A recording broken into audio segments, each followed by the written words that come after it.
بہتات کے ساتھ ہے، اتنی زیادہ لوگ ہیں، بڑے بڑے علماء مذہب وہاں پہ بستے ہیں، بڑے صوفیاء، بڑے درویش. کسی ایسے ملک کو ہم دیکھتے ہیں، میں نام کسی بھی ملک کا نہیں لیتا، سمجھنا کافی ہے اشارے سے بھی. تو ایسے اگر کسی ملک میں جائیں تو ہم دیکھتے ہیں کیا وہاں خیر ہے؟ وہ خیر جس کا آپ ذکر کر رہے ہیں، وہ خیر جو ایک دوسرے سے محبت سکھاتی ہے، وہ خیر جس میں کوئی جھگڑا نہیں رہتا، کوئی لڑائی نہیں رہتی، پڑوسی کا بھی پڑوسی خیال رکھتا ہے، کیا وہاں وہ خیر ہے؟ تو آپ کو نظر آئے گا کہ سب سے زیادہ برائی وہاں پہ ہے، سب سے زیادہ خرابی وہاں پہ ہے. اب کسی ایسے شہر میں فوکس کر لیں جو ایسے ملکوں میں ہوتے ہیں کہ جہاں ساری آبادی مذہبی ہے، تو وہاں سب سے زیادہ جرائم بھی ہیں. اس کے مراد یہ نہیں کہ نماز میں الٹا، اس کا مطلب تو یہ ہوا کہ نماز اپنے اثرات نہیں دکھا رہی، کیونکہ نماز کا تو بنیادی اصول ہی یہ ہے ان الصلاۃ تنہا عن الفحشاء والمنکر والبغی. تو جو منکر سے بغش سے فحشا سے نہیں روک پا رہی، تو یقیناً اس کا مطلب ہے کہ وہ سوسائٹی ایک نام کی ریلیجس ہے. بیسیکلی اس کو جو ریلیجن نے اخلاقیات دینی تھی. ایک بات یاد رکھیں کہ ریلیجن کے دو پارٹس ہیں، ایک عقائد کا حصہ ہوتا ہے مذہب کا، اور ایک ہوتا ہے اخلاقیات کا حصہ. اور دوسرے مذہب والوں کے ساتھ رولا صرف جو ہوتا ہے نا وہ عقائد کے حصے کا ہوتا ہے. اخلاقیات کا حصہ تمام مذہبوں والے دوسرے مذہبوں والوں کا بھی پسند کرتے ہیں. جو اخلاقیات ہے ہم اپنے ریلیجن سے وہ کیوں نہیں سیکھ پا رہے؟ کیا ریزنز ہیں کہ ہماری نمازیں حدیث کی روح سے لپیٹ کے ہمارے منہ پر ماری جا رہی ہیں؟ کیا ریزنز ہیں کہ سورہ ارائیت الذی یکذب بالدین والی سورہ میں بتا رہی ہے کہ وہ نمازی جو اپنی نمازوں کو بھلا بیٹھے ہیں، ان میں یہ وہاں 3-4 چیزیں گنی گئی ہیں کہ یہ خامیاں آ جاتی ہیں، نظر آتی ہیں، دکھائے.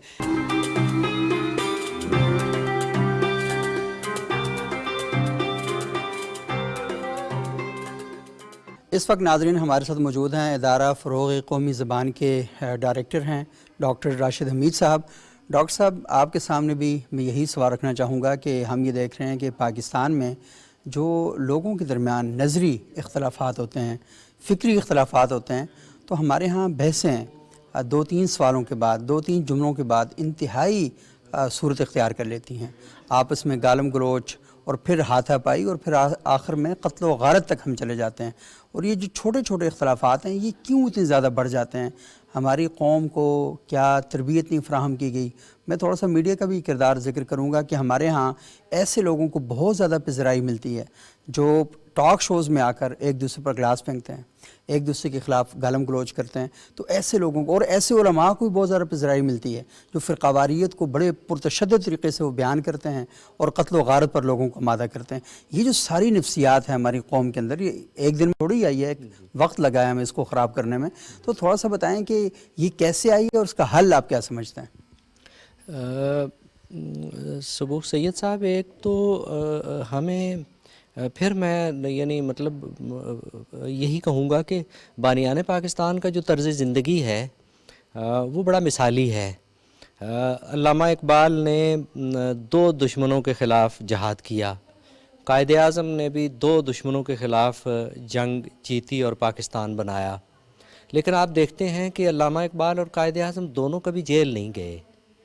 وجہ کہ انہیں معلوم ہے کہ انہیں کیا کہنا ہے اور کیا نہیں کہنا، اور کیسے کہنا ہے، اور دشمن کا وار کس طرح برداشت کرنا ہے، اور اس کی جو سنگینی ہے اس کے حملے کی، اس کا جواب کتنے صبر اور حوصلے سے دینا ہے. اگر ہم اس سے سیکھنا چاہیں تو بھی سیکھ سکتے ہیں. اگر ہم جس دین کے دعوے دار ہیں حضور نبی اکرم صلی اللہ علیہ وآلہ وسلم، آپ ان کا اسوہ حسنہ دیکھیے کہ ایک خاتون گلی میں سے گزرتے ہوئے آپ سرکار رسالت مآب پر کوڑا پھینک دیتی ہیں، لیکن اس کا بھی جواب انہوں نے متشددانہ تو کیا دوران گفتگو بھی نہیں دیا، اور صبر کیا اور حوصلے سے کام کیا. اس کے بعد بھی مدینے اور مکے کی زندگی کا جتنا اسلوب حضور نبی اکرم صلی اللہ علیہ وسلم کا ہمیں نظر آتا ہے وہ صبر اور حوصلے کا ہے اور برداشت کا ہے. ہم بدقسمتی سے قیام پاکستان کے بعد ہمارا سفر جو ہے وہ سیدھا نہیں ہے، اس میں زگ زیگ بہت ہیں. اچھا، اس میں ہوا یہ ہے کہ کچھ معاشی حالات خراب ہوئے ہیں، کچھ ہمارا جو سماجی جو ڈھانچہ ہے وہ بھی تبدیل ہوا ہے، اور ہم کچھ ایسی سازشوں کا بھی شکار ہوئے ہیں جس نے قوم میں بے صبری بھی پیدا کر دی ہے.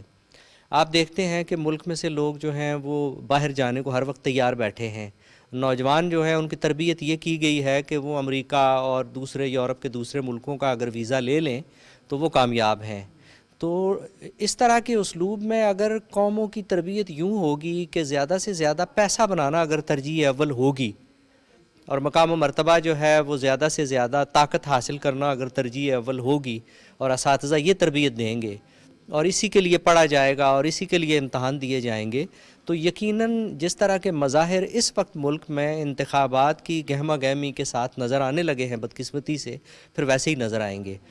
ہمارے ملک کے جو بڑے ہیں بدقسمتی سے انہوں نے بھی کچھ اس طرح سے تربیت اچھی نہیں دی، وگرنہ تمام جماعتیں جو ہیں سیاسی ان کو چاہیے کہ وہ اپنے کارکنوں کی تربیت کریں کہ جب آپ کسی جلسے میں یا کسی ریلی میں یا کسی بھی کارنر میٹنگ میں یا کسی بڑے اجتماع میں جاتے ہیں تو کس طرح بیہیو کرتے ہیں، اور اگر باہر سے کوئی شرارت ہوتی ہے تو اس کا جواب کیسے دینا ہے. میرا یہ خیال ہے کہ اس وقت شارٹ کٹ یہی ہو سکتا ہے کہ جو سیاسی جماعتوں کے اکابرین ہیں وہ اپنے کارکنوں کی یہ تربیت کریں کہ وہ ایک دوسرے کا نقصان کرنے کا مطلب یہ ہوگا کہ آپ اپنا نقصان کر رہے ہیں. دیکھیے اگر ہم کسی فرد کو مارتے ہیں تو اس کا مطلب ہے کہ ہم کسی پاکستانی کو مارتے ہیں. اگر ہم کوئی چیز تباہ کرتے ہیں تو اس کا مطلب ہے پاکستان کا نقصان کر رہے ہیں.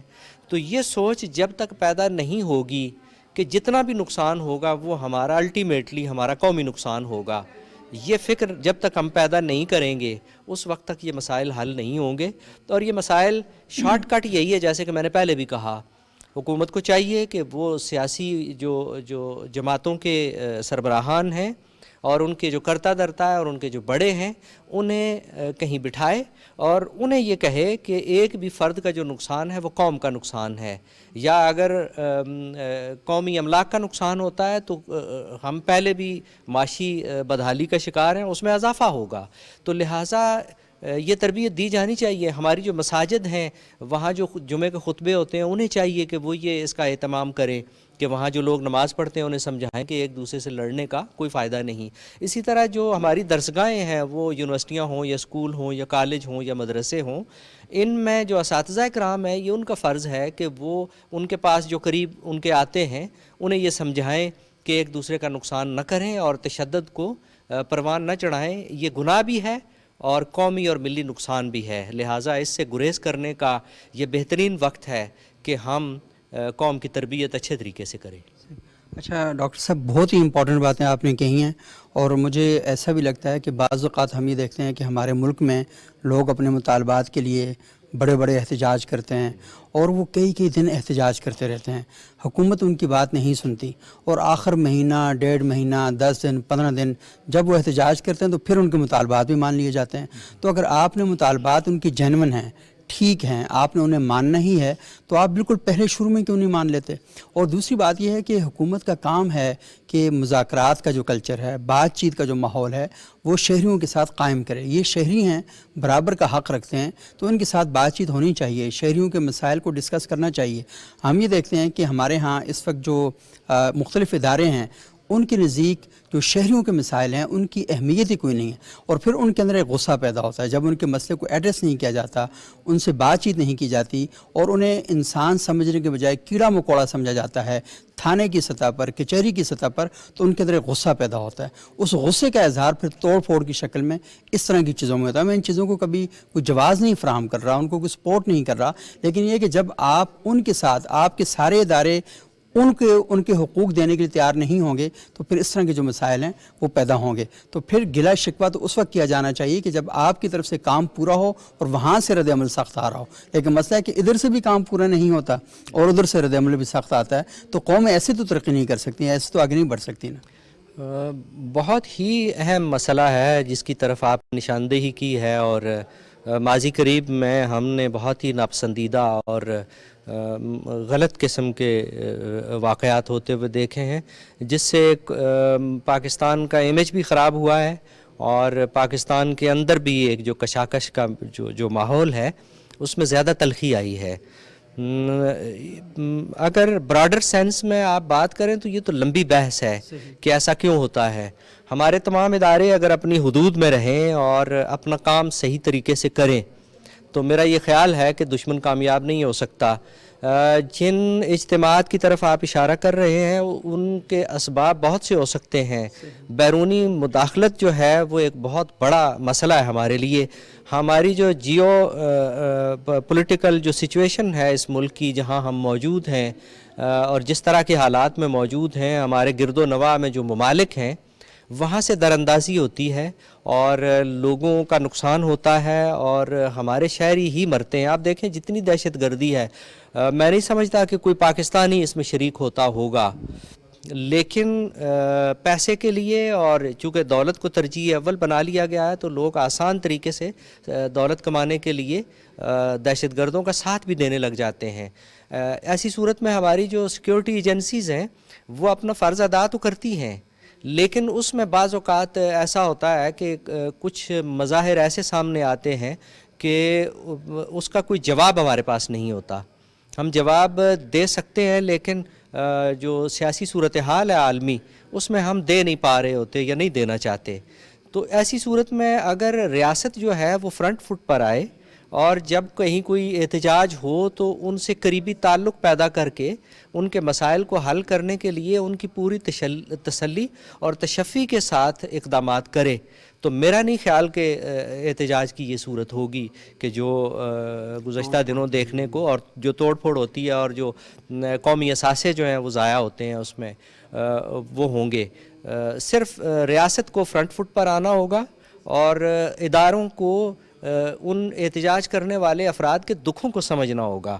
ہمیں یہ نہیں کہنا چاہیے کہ جو بھی احتجاج ہو ہم کہیں کہ یہ بیرونی مداخلت ہے اور یہ وہاں سے چل رہا ہے اور ان کے پیچھے وہ ہے. ایسا نہیں, آپ ان کے ساتھ قریبی تعلق پیدا کریں اور ان کے مسائل حل کرنے کے لیے کوشش کریں. وہ یقیناً سمجھدار لوگ ہیں, وہ آپ کا ساتھ دیں گے, آپ کی مجبوریاں بھی سمجھیں گے, جہاں کہیں آپ کی کوئی مجبوری ہوگی وہ اس کو اکاموڈیٹ بھی کریں گے, لیکن آپ کم از کم ان کے قریب تو جائیے, ان کے مسائل کے حل کرنے کی کوشش تو کیجئے.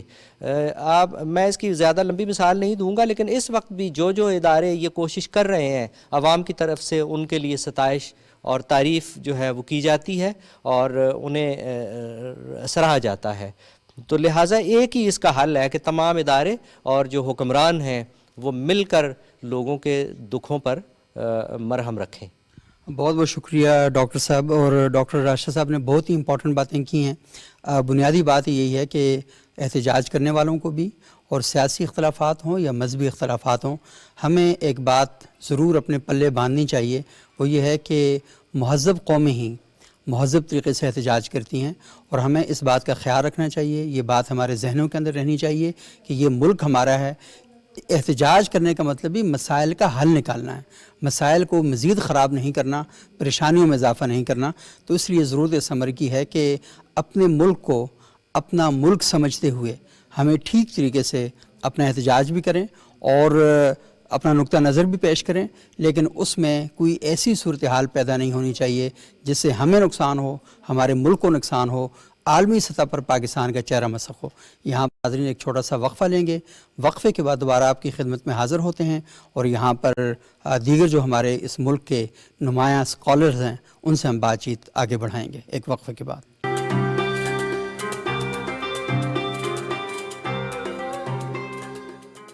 ناظرین وقفے کے بعد ایک بار پھر ابتدا میں خوش آمدید. آج ہم گفتگو کر رہے ہیں پاکستان میں حالیہ دنوں میں کچھ ایسی تصویریں ہمارے سامنے آئی ہیں, کچھ ایسی ویڈیوز ہمارے سامنے آئی ہیں کہ جو بڑی دل خراش ہیں. چھوٹے موٹے اختلافات کی بنیاد پر ہم ایک دوسرے کے ساتھ الجھنا شروع ہو جاتے ہیں, گالم گلوچ کا تبادلہ کرتے ہیں اور معاملات قتل و غارت تک چلے جاتے ہیں.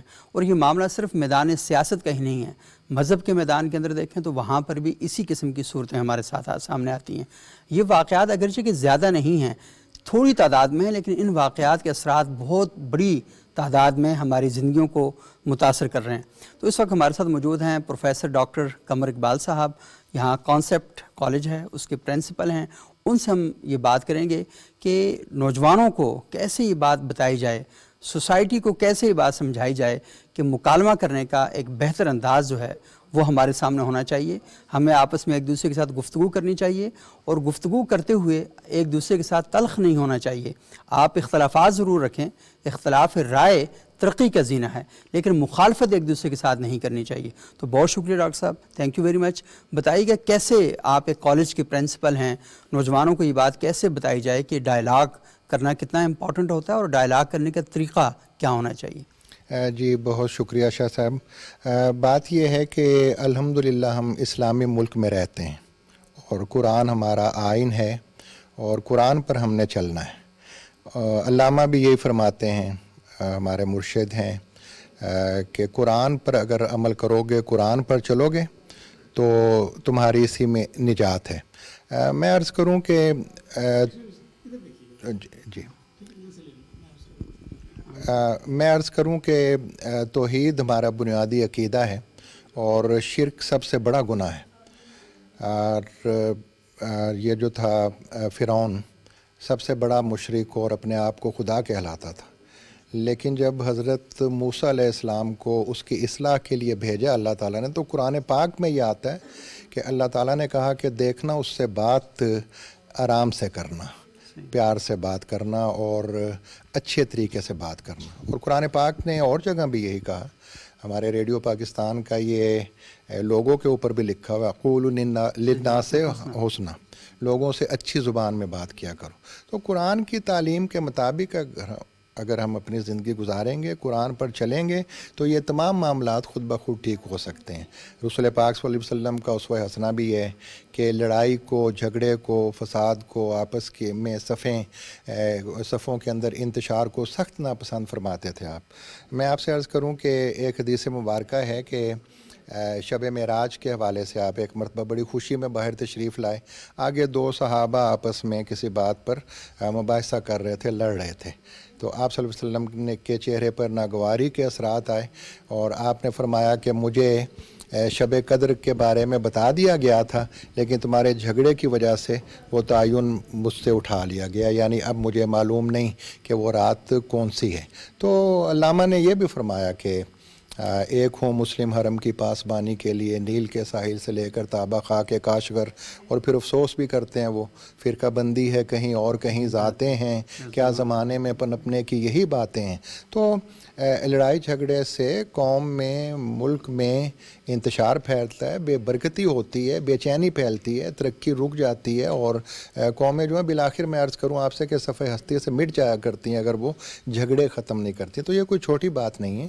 پڑھے لکھے لوگوں کی طرح, اچھے لوگوں کی طرح, اچھے شہریوں کی طرح ایک دوسرے سے بات کرنی چاہیے, گفتگو کرنی چاہیے, لڑائی جھگڑے سے بچنا چاہیے.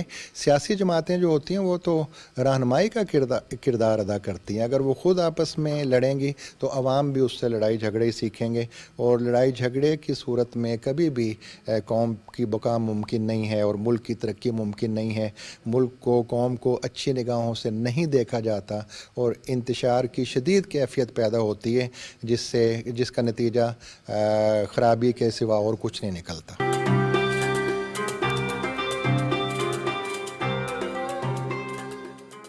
دیکھیں اس کا حل صرف یہی ہے, ایک لفظ برداشت. بہت خوب.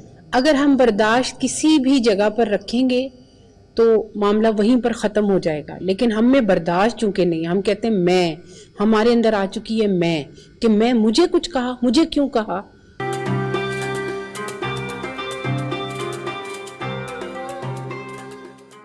ناظرین اس وقت ہمارے ساتھ موجود ہیں اسلام آباد ماڈل کالج فار گرلز کی گلناز عظیم بھٹی صاحبہ, یہاں لیکچرر ہیں. ان سے جاننے کی کوشش کرتے ہیں کہ ہمارے معاشرے میں جو تناؤ کی کیفیت ہے اور بہت زیادہ لوگ آپس میں مشتعل ہوتے جا رہے ہیں, بات چیت کے دروازے بند ہوتے جا رہے ہیں, اور ہم چھوٹی چھوٹی باتوں پر آپس میں تصادم کے لیے تیار ہو جاتے ہیں. تو ان کا کیا نقطہ نظر ہے؟ اور یہ اسلام آباد میں کالج میں پڑھا رہی ہیں, تو ٹیچرز بھی میں دیکھتا ہوں کہ بعض اوقات بڑے غصے میں آ جاتے ہیں, اور کلاس روم میں پہلے تو بہت زیادہ ہوتا تھا مار کٹائی, اب تو شاید مار نہیں پیار والا فلسفہ ہے, لیکن جی ان کا پھر بھی چاہتا ہے کہ بچوں کو پٹائی کی جائے.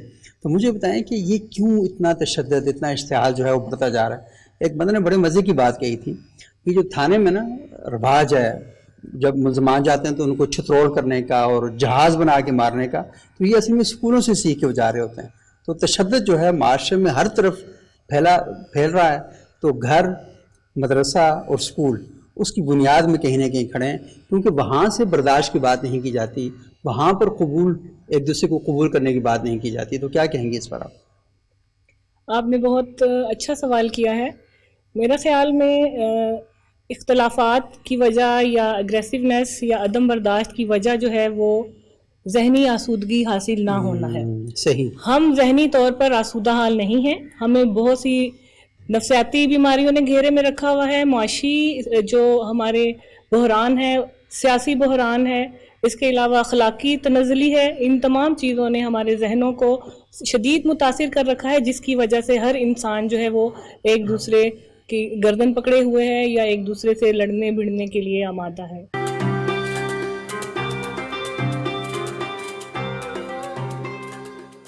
اس وقت ناظرین ہمارے ساتھ موجود ہیں سمینہ اعظمی صاحبہ. ان کا تعلق الحمد اسلامک یونیورسٹی سے ہے، وہاں شعبہ اردو کی لیکچرر ہیں. بہت شکریہ سمینہ اعظمی صاحبہ. یہ بتائیے گا کہ ہمارے معاشرے میں لوگوں کے درمیان جو بہت زیادہ تفرقہ بازی بڑھتی جا رہی ہے، اور تفرقہ بازی کا مطلب صرف مذہبی تفرقہ بازی نہیں ہے، سیاسی حوالے سے بھی ہے. چھوٹے موٹے اختلافات ہیں، انہیں اتنا زیادہ بڑھا دیا جاتا ہے کہ جتنا اس کا تقاضا نہیں کرتے. اور اختلافات جو ہیں ان پر اپنی رائے پیش کرنے کے بجائے جو دھکم پیر اور مار کٹائی ہے وہاں تک بات پہنچ جاتی ہے. تو بتائیں اس قوم کو کہ یہ کیسے تھوڑا سا نارمل ہو، اور لوگوں کے ساتھ بات چیت کرنے کا طریقہ جو ہے وہ کیا ہونا چاہیے. بہت شکریہ آپ کا سر. ایک تو سب سے بڑھ کے جو محسوس میں کرتی ہوں کہ اخلاقیات کی کمی ہم میں، صبر کا پیمانہ بالکل ختم ہو چکا ہے. معاشی مسائل، سیاسی مسائل، سارے یہ مسائل جمع ہو کے پھر وہ ذہنی تناؤ کا شکار ہم اس قدر بن جاتے ہیں کہ کوئی بات سمجھ نہیں آتی ہے. حتیٰ کہ ایک گھر کے فرد بھی الگ الگ تنظیموں میں جا چکے ہیں. کوئی کسی سے بات کرنے کو ایگری نہیں ہے، کوئی مل بیٹھنے کو ایگری نہیں ہے، کوئی ایک دوسرے کو سمجھنے کو ایگری نہیں ہے. حتیٰ کہ ماں باپ، بہن بھائی سب میں تفرقہ بازی نظر آ رہی ہے. کسی سیاست کے پیچھے الگ پارٹی ہے، ایک موقف ہی نہیں ہے. کیونکہ سر ہمارے میں اب وہ جذبہ ختم ہو گیا ہے، صبر کا پیمانہ ہم لوگوں میں نہیں ہے. اسی کی وجہ سے یہ سارے لوگ ہمارے تناؤ کا شکار ہو رہے ہیں. اچھا، یہ بڑی اہم بات آپ نے کی، گھروں کے اندر بھی یہ مسائل پیدا ہو رہے ہیں. اچھا، کسی ایک پارٹی میں جانا یا نہ جانا، یا بہن بھائیوں کا مختلف پارٹیز میں چلے جانا تو بری بات نہیں ہے. بالکل، انسان اپنے نقطہ نظر ہے اس کے مطابق چیزوں کو لے کے چلتا ہے. لیکن پرابلم اصل میں یہ ہے کہ مختلف پارٹیوں میں ہونے کے بعد ایک دوسرے کے ساتھ تعلقات ختم کر دینا یا لڑائی جھگڑے کو پروموٹ کرنا، یہ سب ذرا دکھ اور افسوس کی بات ہے. اور معاشرے میں لوگوں کو یہ بات بتانا کہ ایک ہی وقت میں کئی طرح کے موقف ہو سکتے ہیں، کبھی بھی ایک موقف نہیں ہوتا. معاشرے میں ایک ہی موضوع پر کئی طرح کے موقف ہو سکتے ہیں، اور آپ کو یہ جاننا چاہیے کہ ہر شخص کا موقف اس کے پس منظر کی وجہ سے ہوتا ہے، اور پس منظر بڑا امپورٹنٹ ہوتا ہے. میں جس علاقے سے ہوں، میرا لب و لہجہ اس علاقے کی عکاسی کرتا ہے، اور میں جن خیالات کا حامل ہوں، میرا مذہبی بیک گراؤنڈ، میرا سیاسی بیک گراؤنڈ، میرا علاقائی بیک گراؤنڈ اس سیاسی موقف کی ترجمانی کر رہا ہوتا ہے. تو یہ کوئی پریشانی کی بات نہیں ہے. امریکہ میں اگر میں پیدا ہوتا تو زبان میری اور ہوتی، اور میرے جو موضوعات اور بحث مباحثے کی چیزیں ہیں وہ مختلف ہوتی. تو ابھی جو یہ ہیں تو اس وجہ سے ہے کہ میں یہاں پر پیدا ہوں. تو یہ کوئی پریشانی کی بات نہیں. اصل پریشانی اس بات کی ہے کہ آپ بات نہیں کرتے. اور جون ایلیا صاحب کا بڑا مشہور شعر آپ نے سنا ہوگا کہ ایک ہی حادثہ تو ہے، اور وہ یہ کہ آج تک بات کہی نہیں گئی، بات سنی نہیں گئی. تو بات کہنے کا چلن عام کیجئے اور بات سننے کا رواج عام کیجئے تاکہ معاشرہ بہتر ہو سکے.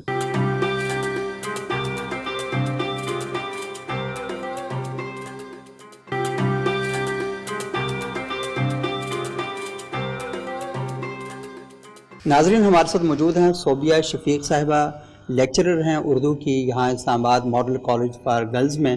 ان سے ہم جاننے کی کوشش کرتے ہیں کہ سوسائٹی میں، ہمارے معاشرے میں لوگوں کا ایک دوسرے کے بارے میں جو انداز تکلم ہے وہ بہت زیادہ خراب ہوتا جا رہا ہے، اور ہم کسی کے ساتھ بات کرتے ہیں تو اوئے توئے کیے بغیر نہیں کر سکتے. اور بدقسمتی سے اس چلن کو ہمارے معاشروں کے اندر جن لوگوں نے رواج دیا، ان کے کندھوں پر جو بیج ہیں وہ قومی لیڈر کے ہیں، رہنماؤں کے ہیں.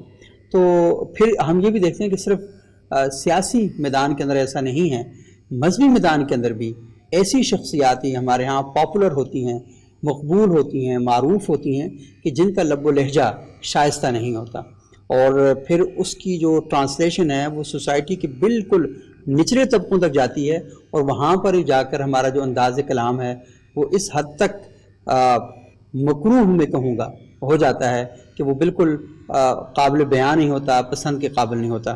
تو صوبیہ شفیق صاحبہ یہ بتائیے گا کہ ہم اپنی نسل کی تربیت کرنا چاہتے ہیں, ہم گلی کے نکڑ پر بیٹھتے ہیں, بہت زیادہ گلے شکوے کرتے ہیں کہ نئی نسل بڑی خراب ہو رہی ہے, نئی نسل کو بڑے خراب کر رہے ہیں نا. وہ کہتے ہیں نا کہ بچے تو بڑوں سے سیکھتے ہیں, تو بڑے جو کچھ سکھا رہے ہیں بچے وہی کچھ کر رہے ہیں, تو بچوں سے گلا اور شکوہ کیا؟ اچھا, پہلی چیز تو یہ کہ تھڑے پہ بیٹھنا گلی میں نکڑ میں, یہ کبھی کسی زمانے میں اگر آپ کبھی لاہور کے اندرون شہر کی طرف جائیں تو وہاں یہ تربیت کا بڑا مرکز سمجھے جاتا ہے. صحیح, ایسی بات ہے بالکل. یہاں تک کہ جو شعر و شاعری کی تربیت بھی ہوتی تھی وہ بڑے بزرگ وہاں بیٹھ کے اصلاح دیا کرتے تھے, شعر سنا کرتے تھے اور بچوں کو بیٹھنے اٹھنے کی تمیز سکھایا کرتے تھے. دوسرا بات آپ نے جو کہی کہ بچوں کو یہ تمیز اور تہذیب کیسے سکھائی جائے, تو پہلی چیز تو یہ ہے کہ ہم میں سے ہر آدمی جو ہے نا ایک دوسرے سے فرق ہے, ہمیں اس فرق کی جو ہے نا ایکسیپٹنس کرنی ہے. ہم متفرقات ہیں سب, بالکل, اور اس میں کوئی برائی نہیں ہے. میں آپ سے مختلف دکھتی ہوں, آپ کسی اور حوالے سے اہم ہو سکتے ہیں, میرے اندر کوئی اور خوبی ہو سکتی ہے, کسی اور میں کوئی اور خوبی ہو سکتی ہے. تنوع ہے, اس کو شیئر کرنا چاہیے. اب یہی وہ حسن ہے کائنات کا جس کو قبول کرنے سے کائنات اور دنیا اور زندگی ہماری حسین ہو سکتی ہے. وہ کہتے ہیں چمن میں اختلاط رنگ و بو سے بات بنتی ہے. تم ہی تم ہو تو کیا تم ہو, ہم ہی ہم ہیں تو کیا ہم ہیں. تو یہ جو اختلاط رنگ و بو ہے نا, میرا فرق اور آپ کا فرق جب ملیں گے تو حسن پیدا ہوگا. صحیح. صرف سیاہ رنگ ہو یہ بھی نہیں ممکن, صرف سفید رنگ ہو یہ بھی نہیں ممکن. صحیح. ان دونوں کو ملانے سے جو شیڈز بنیں گے نا, اس سے زندگی پھوٹے گی. صحیح. تو پوری دنیا کو آپ ایک ہی رنگ میں رنگ کے دیکھ لیں, آپ اکتا جائیں گے, ایسے ہی بیزار ہو جائیں گے آپ اس منوٹنس سے, یکسانیت سے, یک رنگی سے. انسان ہے. دوسری چیز جو آتی ہے کہ اس جو آپ فرق ہے یا تفریق ہے ایک دوسرے سے, آپ نے اس کو جگہ دینی ہے. صحیح. برداشت کر کے سکون سے سننا ہے. صحیح. ہم میں سے کوئی سننے کے لیے نہیں بات کر رہا ہوتا یا سنانے کے لیے نہیں بات کر رہا ہوتا, ہم لوگ اپنے علم کے بٹیر لڑا رہے ہوتے ہیں. بہت خوب. ہم چاہتے ہیں ہم حاوی ہو جائیں, ہم حاوی ہو جائیں, ہم منوا لیں کہ ہم کچھ ہیں, ہم پہلوان ہیں, ہم توپ ہیں, ہم ترم. ہاں, یہ جو سائیکی ہے نا, یہ اصل میں برداشت کو ختم کرتی ہے. بہت خوب. یہی وہ چیز ہے اگر ہم میں پیدا ہو جائے, یا بڑوں میں بھی. بعض جگہوں پہ بڑے بھی زیادتی کر جاتے ہیں. بڑے کہتے ہیں ہم بڑے ہیں, ہماری بات سنو. آپ اس بات کو فراموش نہ کریں کہ آج کا بچہ اتنا اگنورنٹ نہیں ہے, وہ باشعور ہے, اس کو آپ سے مختلف چیزیں آتی ہیں اور آپ سے زیادہ آتی ہیں. ایسے ہی. آپ یقیناً اقبال میں ماہر ہوں گے, آپ کا بچہ کمپیوٹر کا ماہر ہے. ایسے ہی بالکل. آپ کو یقیناً اپنے پرانے دور کی شطرنج اور جو بھی اس زمانے کے کھیل تھے وہ بڑے اچھے آتے ہوں گے, لیکن آج کا بچہ گیمنگ میں ایکسپرٹ ہے. ایسے ہی بالکل. آپ نے یہ ایکسیپٹ کرنا ہے. آپ گیم کھیل کے وقت ضائع کرتے تھے, یہ گیم کھیل کر پیسے کما رہے. ٹھیک ہے, چیز تو وہی ہے نا, آپ نے اس کے شوق کی بھی قدر کرنی ہے. جب آپ مجھے ویلیو دے دیں گے, میں آپ کو ویلیو دے دوں گی. ایسے ہی. جب آپ مجھ سے گالم گلوچ کریں گے کہ تو بیکار ہے, فالتو ہے, وقت ضائع کرتا ہے, 24 گھنٹے اس کے ہاتھ, تو وہ بھی کہے گا ٹھیک ہے آپ کی باتیں میرے لیے بیکار ہیں. اور یہ بات ہوتی ہے, ہر گزری بھی جو پشت ہے وہ آنے والی نسل سے یہی گلا کرتی آئی ہے. ہمارے بڑے اپنے بڑوں سے یہ شکوہ کرتے تھے, اور ان کے بزرگ اپنے نسل سے یہ کہتے تھے یہ بگڑ گئے ہیں. تو یہ ایسی کوئی بات نہیں ہے. بات کہاں پہ اب جا کے بنے گی کہ جب ہم آپس میں بیٹھ کے مکالمہ کریں گے, بات چیت کریں گے. مجھے یہ ڈر نہ ہو کہ میں ابا سے, بھائی سے, بہن سے یا کسی بھی بڑے سے بات کروں گی تو مجھے آگے سے ایک ایسی ریزسٹنس فیس کرنی پڑے گی کہ میں دوبارہ بات ہی نہ کروں. ہمیں کمفرٹیبل ماحول دینا ہے, پرسکون آرام دہ انوائرمنٹ پیدا کرنا ہے, ایسا ماحول جس میں بچہ اپنے دل کی بات کہنے میں آسانی محسوس کرے, نہ کہ وہ گھٹن زدہ ماحول میں بیٹھا رہے اور اپنے دل کی گھٹن اپنے اندر رکھے اور پھر وہ کسی ایسے مقام پہ جا کے اس گھٹن کو وہ آتش فشاں بنا کے تو اپنے خلاف یا کسی کے بھی خلاف استعمال کر لیں. آپ گھٹن زدہ ماحول دے رہے ہیں, بچے کے اندر گھٹن ہے, وہ کہیں بھی جائے گا اس کو استعمال کیا جا سکتا ہے. آپ ان اٹینڈڈ چھوڑ رہے ہیں نا اس کو. وہ کہتے ہیں دلوں کی الجھنیں بڑھتی رہیں گی اگر کچھ مشورے باہم نہ ہوں گے. تو یہ دلوں کی الجھنیں دور کرنے کے لیے آدمی کا آدمی کے قریب آنا, بات کرنا, اور اس چیز کو چھوڑ دیں. آپ بچے کے دوست بھی بن سکتے ہیں. آپ بڑے ہیں, آپ بچے کے لیول پہ اتر کے بات کریں. بچہ آپ کی قدر اور عزت تبھی کرے گا جب آپ اس کے ساتھ دوستانہ سطح پہ بات کر کے دیکھیں. عزت ضرور رکھیں, آپ کہہ کے بات کر کے دیکھیں, لیکن اس کے قریب جانے کی کوشش کریں. پھر آپ کے راستے آسان ہو جائیں گے. اور بچے کی بھی رسپیکٹ کرنی چاہیے. ہمارے ہاں بچے کو مخاطب اس طریقے سے کیا جاتا ہے کہ جیسے اس کو بتایا جاتا ہے کہ تم چھوٹے ہو.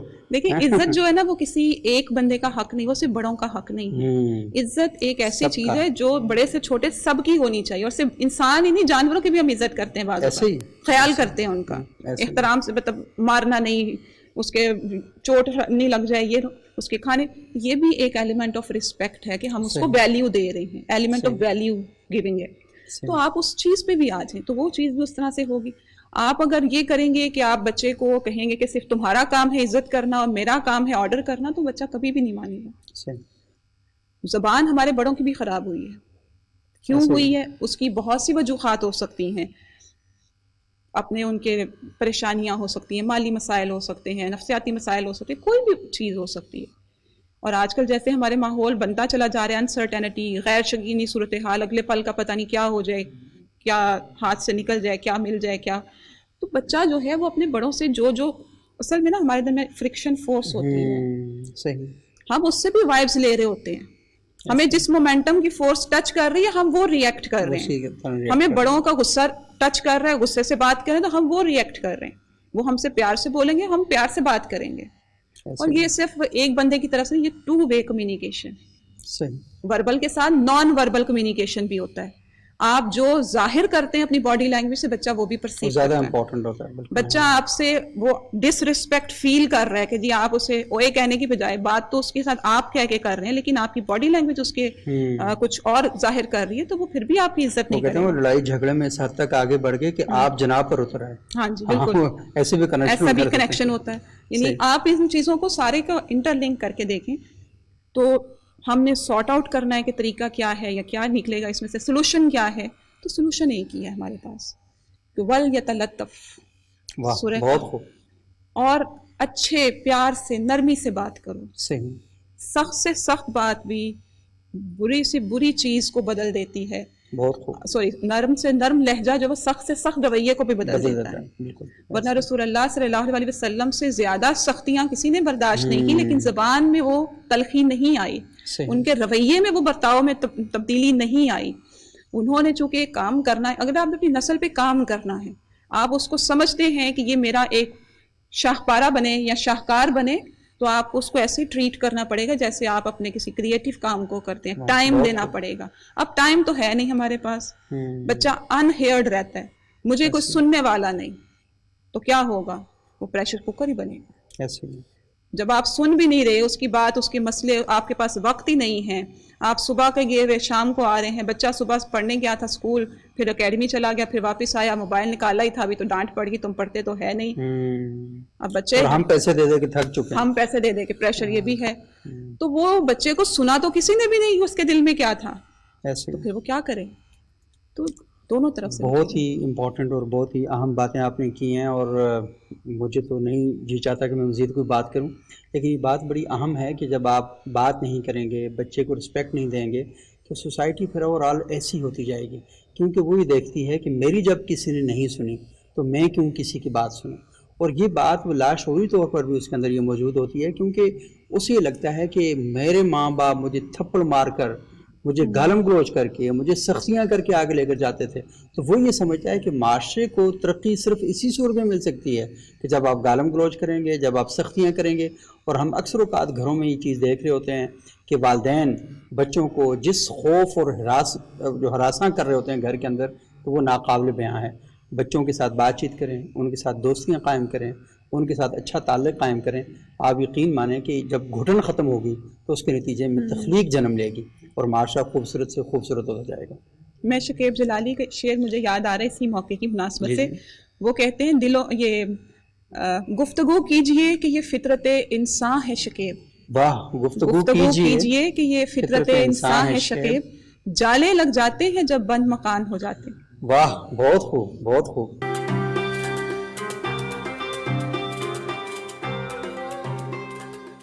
ناظرین, اس وقت ہمارے ساتھ موجود ہیں پروفیسر ڈاکٹر شیر علی صاحب. ان کا تعلق الحمد اسلامک یونیورسٹی میں سے ہے اور وہاں یہ شعبہ اردو کے چیئرمین ہیں. ڈاکٹر صاحب, آپ کی خدمت میں میں نے تمام مہمانوں سے جو سوال کیا وہی سوال آپ کی خدمت میں ہے کہ یہ بتائیے گا کہ ہمارے معاشرے میں جب بھی انتخابات آتے ہیں یا بڑا موقع آتا ہے تو ہم یہ دیکھتے ہیں کہ سوسائٹی میں انتشار بڑھنا شروع ہو جاتا ہے، اور یہ صرف انتخابات کی حد تک ہی نہیں ہے. آپ ہی دیکھ لیں ربیع الاول کا مہینہ ہے تو سوشل میڈیا ہمیں بتا رہا ہوتا ہے کہ ہم کس طرح ایک دوسرے کے خلاف فرقہ وارانہ طور پر اکٹھے ہوئے. محرم کے مہینے میں باقی جو مخصوص ایام آتے ہیں تو ہمیشہ ہماری کوئی نہ کوئی لڑائی جھگڑا شروع ہو جاتا ہے. ابھی انتخابات میں سیاسی جماعتوں کے کارکن ایک دوسرے پر حملہ آور ہو رہے ہیں، تشدد ایک دوسرے کے خلاف کیا جا رہا ہے، جھنڈے ایک دوسرے کو اتارے جا رہے ہیں، اور پتہ نہیں کیا کیا کیا جا رہا ہے، میں بیان نہیں کر سکتا. تو بتائیں یہ کیوں ہو رہا ہے اور اس مسئلے کا حل کیا سمجھتے ہیں آپ؟ ایک تو میں یہ عرض کر لوں سبو سید صاحب کہ یہ پی ٹی وی کی بہت ہی امپورٹنٹ کاوش ہے. اس پہ عموماً اس نوعیت کے پروگرام نہیں ہوتے، تو ہم جو پروگرام پروڈیوسر ہیں علی بن عزیز صاحب، ان کو بھی سراہتے ہیں کہ یہ جو آپ کی جو روٹین سے ہٹ کے جو پروگرام ہیں، صحیح اصل میں ہم جو اپنے ہمارے جو نوجوان نسل ہے، ہم ان کی اس طرح کی جو جسے کہتے ہیں پولیٹیکل ایجوکیشن نہیں کر سکے. صحیح. ہم اگر لیٹ سپوز مختلف جو سیاسی پارٹیاں ہیں، 4-5 بڑی پارٹیاں ہیں، مسلم لیگ نون ہے، پیپلز پارٹی ہے، پی ٹی آئی ہے، تو اصولاً تو یہ ہونا چاہیے کہ یعنی ہم جو پارٹیوں کا منشور ہے کہ وہ ایجوکیشن کو کیا اہمیت دے رہے ہیں، وہ ہیلتھ کو کیا اہمیت دے رہے ہیں، وہ انفراسٹرکچر ڈیولپمنٹ کو کیا اہمیت دے رہے ہیں، یا ایون ان کی فورن پالیسی کیا ہے. یعنی میں یہ نہیں سمجھتا کہ پارٹی کے کارکنوں کو بھی یہ پتا ہوگا کہ منشور کسی پارٹی کا منشور ہے کیا، یعنی کس پارٹی نے ایجوکیشن کو کتنے % یعنی جو بجٹ ہے وہ رکھا ہوا ہے. اور ایون جو اداروں کے اندر، اور جو بنیادی وجہ ہے وہ یہ ہے کہ پچھلے 75 برسوں سے یعنی ایک فرسٹریشن بھی چلی آ رہی ہے. جو ہمارا نوجوان ہے وہ مایوس ہو چکا ہے، فرسٹریٹ ہے، اور وہ پھر فرسٹریشن کس طرح نکالے. لہٰذا وہ یعنی سیاسی قوتیں جنہوں نے ان کی فرسٹریشن کو یعنی اس پہ دکھتی رکھ پہ یعنی رکھا ہے، یعنی نبض پہ یعنی ہاتھ رکھا ہے، تو وہ یعنی وہاں نوجوان پھر لپکے ہیں، اور وہ ہے. تو بیسیکلی جو ضرورت اس عمر کی ہے کہ ہم جیسے جو پولیٹیکل ایجوکیشن وہ بہت زیادہ ضروری ہے. اور ہمارے ہاں رول ماڈل نہیں رہے، یعنی علامہ اقبال کے بعد اور قائد اعظم کے بعد بڑے سیاسی رہنما ہم اس طرح وہ نہیں کر سکے، اور ایک عجیب یعنی قحط الرجال کی صورت ہے. تو قحط الرجال کی وجہ سے بھی یہ ہوا ہے کہ یعنی ایک عجیب یعنی کہہ لیجئے کہ ذہنی تناؤ کی کیفیت ہے، اور نوجوان بے روزگار ہیں. ہم اپنی یعنی اپنے ملک کو ہم یعنی یہ اب نصیبی یہ ہو گئی ہے کہ زرعی ملک ہونے کے باوجود اب ہم جو زرعی اجناس ہیں وہ بھی یعنی امپورٹ کرنی پڑ رہی ہیں. ہم گندم امپورٹ کر رہے ہیں، ہم چاول امپورٹ کر رہے ہیں، یہاں تک کہ ہم چینی کی قلت آپ کے ہاں شوگر مافیا کی وجہ سے. تو یہ، اور نہ تو ہم اپنے ملک کو جو ایک انڈسٹریلائزیشن تھی وہ نہیں کر سکے. اور وجہ کیا ہے؟ وجہ یہ ہے کہ آپ کے ہاں میرٹ نہیں ہے. مثلاً جو پاکستان سٹیل مل ہے وہ پاکستان کا ایک بہترین ادارہ تھا. پی آئی اے ایک ایسا ادارہ تھا جو نہ صرف پاکستان کا فخر تھا بلکہ یونائٹڈ عرب ایمریٹس نے ایمریٹس ایئر لائن اسی کو سامنے رکھ کے ٹریننگ دی تھی. ہمارے جو پی ٹی سی ایل ہے وہ یعنی ایمریٹ جو اتصالات ہے، یو اے کی اتصالات نے یہاں سے سارا وہ ڈھانچہ اٹھایا. کوریا نے آپ کا جو 5 سالہ جو اقتصادی نظام تھا وہ یہاں سے لے کے گئے. تو آیا اب کیا ہوا ہے پچھلے 20-25 برسوں میں؟ یعنی ایک زمانہ ایسا بھی تھا کہ پاکستان بہت تیزی سے یعنی اپنے ہمسایوں کے مقابلے میں یعنی انڈیا کے مقابلے میں ہم بہت تیزی سے معاشی سطح پہ بھی ترقی کر رہے تھے. لیکن اب جو ہمارے اشاریہ آ رہے ہیں تو وہ بہت ہی افسوسناک ہیں. تو کوئی ایسا یعنی میں یہ سمجھتا ہوں کہ کوئی قومی ایک نظام مرتب کرنا پڑے گا، ایک لاہ عمل ایسا اجتماعی نوعیت کا، جس میں ہم یعنی پھر ہم جو ہمارا نوجوان ہے نظام تعلیم کی وجہ سے وہ یعنی جو ہماری ثقافت ہے، تہذیب ہے، اور جو یعنی جو ہمارے جو دینی منابع ہیں قرآن حدیث، اس سے ہم بہت دور یعنی چلے گئے ہیں. یعنی ایک ہمارے ہاں یعنی فیملی کا یونٹ جو ہے وہ ٹوٹا ہے. یعنی میری جو پرورش جس فیملی یونٹ میں ہوئی تھی اس میں یعنی آپ کے والد کے یعنی دادا ابو، دادی اماں، نانی، وہ پورا ایک سسٹم ہوتا تھا جو آپ کی یعنی بھرپور. اب آپ کا وہ ایک نیوکلیس فیملی بن گئی ہے، امی ابو ہیں اور ایک بچہ ہے. اور وہ امی ابو جو ہیں وہ یعنی جو کارپوریٹ سیکٹر کی وجہ سے بچوں کو ٹائم نہیں دے پا رہے. اور جس طرح آپ نے ابتدائی گفتگو میں کہا بھی کہ ہم یعنی اپنے بچوں کو تعلیمی اداروں کے حوالے کر دیتے ہیں اور یہ سمجھتے ہیں جیسے شاید یعنی یہ ہمارا کوئی میوچل کنٹریکٹ ہو گیا ہے. اب ان کی تربیت اور ان کی تعلیم کی جو ذمہ داری ہے اس تعلیمی ادارے کی ہے. کسی بچے کی جو پرداخت ہے وہ ایک کلیکٹیو رسپانسبلٹی ہوتی ہے، وہ کسی نہ ایک فرد کی ہے، نہ باپ کی ہے، نہ ماں کی، مکمل طور پہ پورا اجتماعی نظام جب تک یعنی ایک ایسا اجتماعی نظام نہیں ہوگا جس میں یعنی ہم ایک پراپر یعنی گرومنگ ہو سکے. اگر بہترین گرومنگ ہوگی تو یعنی ہم کتنے، اب دیکھیے ہم بھی گفتگو کر رہے ہیں اور ہو سکتا ہے کہ ہمارا کوئی سیاسی اختلاف بھی ہو، لیکن ہم سلیقے سے بھی بات کر سکتے ہیں. سیاسی اختلاف ہمارے ہاں بدقسمتی سے پاکستان میں یہ ہوا پچھلے 5-10 برسوں میں، 15 برسوں میں، کہ سیاسی اختلاف کو ہم نے ذاتی دشمنی میں تبدیل کر دیا ہے، which is very unfortunate. جی صحیح. بہت بہت شکریہ ڈاکٹر شیر علی صاحب، اور بڑی اہم اور بڑی بنیادی گفتگو کی ہے. اور سب سے اہم بات یہ ہے کہ ہم ناکام رہے ہیں بطور سیاسی جماعت کے کہ اپنے کارکنوں کی سیاسی تربیت کر سکیں، انہیں یہ بتا سکیں کہ سیاست اصل میں معاشرے کے اندر مختلف خیالات جو ہوتے ہیں اور وہ اختلاف رائے کی صورت میں سامنے آتے ہیں. بنیادی مقصد اور مطمع نظر یہ ہوتا ہے کہ ہم اپنے معاشرے کو ترقی کیسے دیں، ہم اپنے خیالات کو کس طریقے سے بیان کر سکیں. اور اللہ تعالیٰ نے اپنی سکیم کے اندر یہ رکھا ہے کہ سارے انسان ایک جیسے نہیں ہوں گے اور سب لوگوں کے خیالات ایک جیسے نہیں ہوں گے. جب وہ خیالات مختلف ہوں گے، انسان مختلف ہوں گے، تو اس کے نتیجے میں آپ کو مختلف گروہوں کی صورت میں سامنے آپ آئیں گے. تو ان گروہوں کا مطلب ہرگز یہ نہیں ہے کہ آپ ایک دوسرے کے خلاف کھڑے ہو جائیں، ایک دوسرے کی مخالفت کرنا شروع کر دیں اور جنگ کا ماحول کریٹ کر دیں. ایسا بالکل نہیں کرنا. خدا امن کو پسند کرتا ہے، اس نے دین اسلام بھیجا ہے جس کا مطلب بھی سلامتی ہے. تو اور بندہ مومن وہ ہوتا ہے کہ جس کے ہاتھ اور زبان سے ہمیشہ خیر نکلتی ہے. اور رسول اللہ نے ارشاد فرمایا کہ جس کا ہاتھ اور جس کی زبان دوسرے انسان کے لیے خیر کا موقع نہیں پیدا کرتی، سبب نہیں کریٹ کرتی، وہ ہم میں سے نہیں. اللہ کے رسول نے آقنامہ جاری کر دیا ہے ایسے شخص کے لیے کہ جو اپنی زبان سے اور اپنے ہاتھ سے خیر کا کام نہیں کرتا.